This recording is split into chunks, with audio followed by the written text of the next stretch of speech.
Then the night wore on and you were by the bar and I think you were literally trying to make out with anything that moves. Josh is finally confronting Catie about the night that has clearly been weighing on his mind, and this conversation says a lot about where their relationship stands. Instead of brushing everything under the rug, Josh wants answers, and honestly, I don't blame him. When someone tells you that your behavior while drinking crossed a line, the worst thing you can do is pretend it isn't a big deal. Trust isn't just broken by cheating or lying.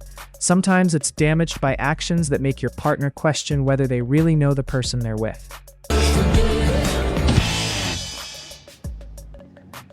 Have you seen my keys or my jacket? Is that your jacket there? Yeah. Last night was just one piece of after another. She let herself down, she let me down. It was just embarrassing.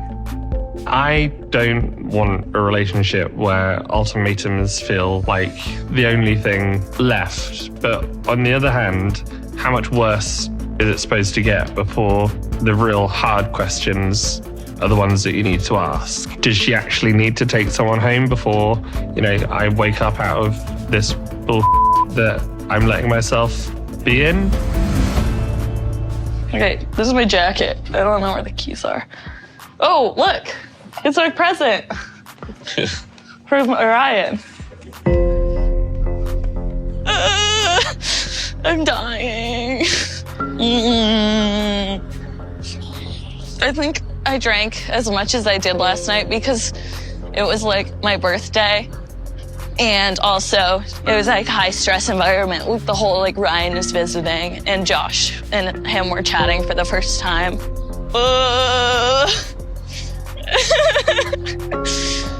I don't remember what happened.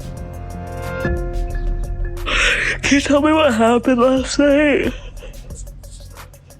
I need all the details that you remember. So with that conversation with Ryan, I remember that.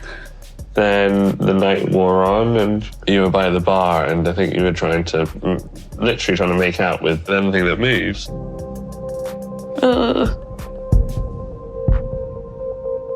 I'm sorry. Sorry stops meaning anything after a while. You hear enough sorries and you want to see action. What is going through your head when, you've got a partner who loves you and who you love, and then you have a few drinks and you want to make out with someone else? I think I can love you, but also want to kiss everyone else. But even when they don't want to, like Mark didn't want to. I want to go with you. No.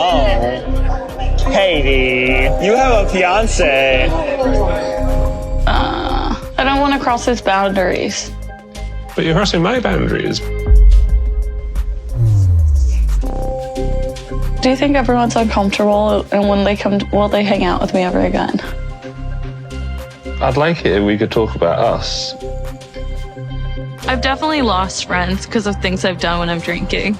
And I'm really ashamed about it, and it's hard to talk about. I will be sad if anyone abandons me.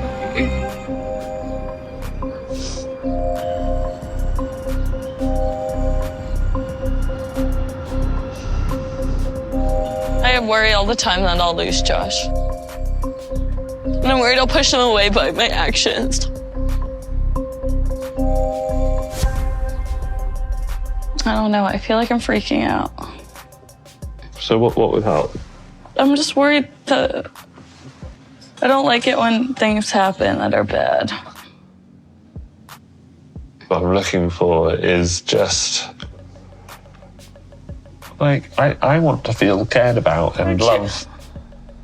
And stuff like last night, given that it's not even the first time, and in fact, it was a lot worse than some other times. That doesn't feel good. That doesn't sit right with me. I don't want to make you feel like this.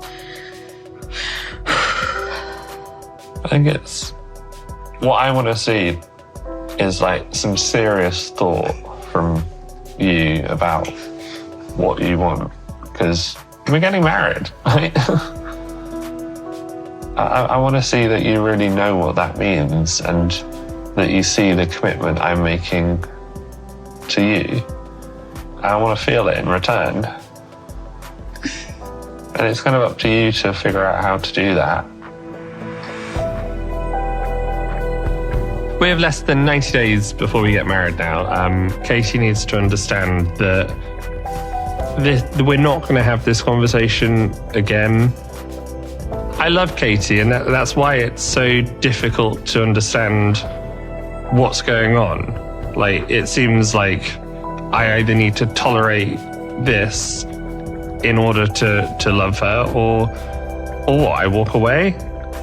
It really is up to her to recognize what she wants and if she can be in this relationship. Because right now, it doesn't look like she can.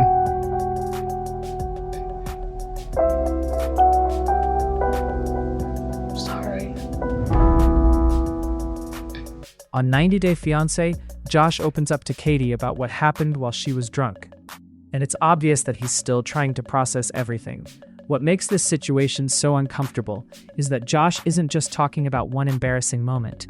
He's talking about behavior that left him hurt, confused, and wondering if this is something that could happen again. One thing that stands out immediately is how differently Josh and Catie seem to be viewing the situation. Josh appears focused on the impact her actions had on him and their relationship. Meanwhile, Catie seems more concerned about explaining why everything happened instead of fully recognizing how it affected Josh. Those are two completely different conversations. Explaining why something happened isn't the same as accepting responsibility for it. Alcohol often becomes the easiest excuse in situations like this. People can always say they were stressed, celebrating, overwhelmed, or simply had too much to drink. While alcohol can certainly influence someone's decisions, it doesn't magically erase accountability. If your actions while intoxicated hurt your partner, those feelings don't disappear simply because you weren't sober. That's exactly why Josh is searching for reassurance. He's trying to figure out whether this was a one-time mistake or if it's part of a much bigger pattern. That's an important distinction because relationships aren't just built on love. They're built on consistency, trust, and feeling emotionally safe with one another. What also makes this conversation difficult is that Josh isn't attacking Catie. He's looking for honesty. He's trying to understand what happened and whether he can believe that it won't happen again. Once trust begins to crack, every future situation becomes harder to navigate. Every night out becomes another reason to worry. Every celebration suddenly feels like something that could create another argument. I also think this raises an important question about drinking in relationships. There's nothing wrong with enjoying yourself responsibly, but when alcohol repeatedly creates problems, it stops being just a social activity.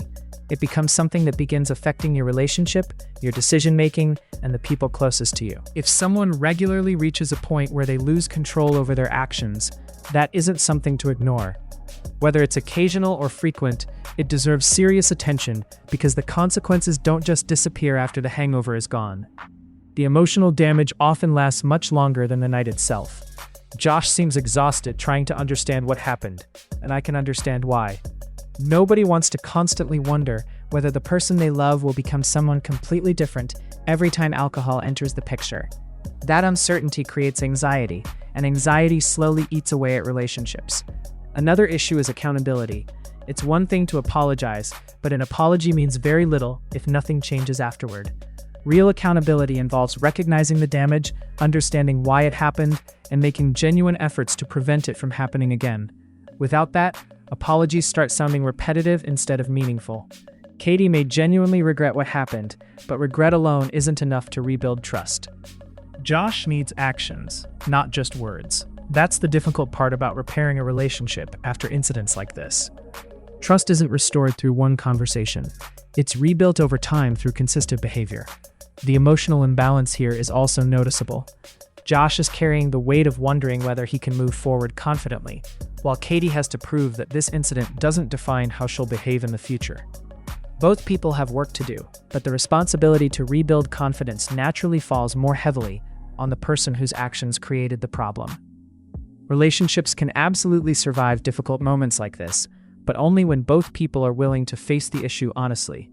Ignoring it or minimizing it usually creates even bigger problems later. Small cracks eventually become huge fractures when nobody addresses them. Another reason this conversation feels significant is because trust is incredibly difficult to repair once doubt enters the picture. Even after forgiveness, memories remain. Josh may forgive Catie, but that doesn't automatically erase the fear that something similar could happen again. The bigger issue isn't simply one drunken night. It's what that night represents. Does it reveal a deeper issue with alcohol? Was it simply poor judgment? Or is it evidence that Josh and Catie approach responsibility very differently? Those are the questions that matter far more than the details of one evening. Throughout 90 Day Fiancé, viewers have watched couples face cultural differences, family pressure, communication problems, and emotional struggles. This situation adds another layer because substance use and accountability can become relationship-defining issues if they aren't handled carefully. At the end of the day, Josh deserves clarity, honesty, and reassurance. Catie deserves the opportunity to demonstrate growth if she's serious about changing. But change has to be visible. Promises alone won't repair broken trust.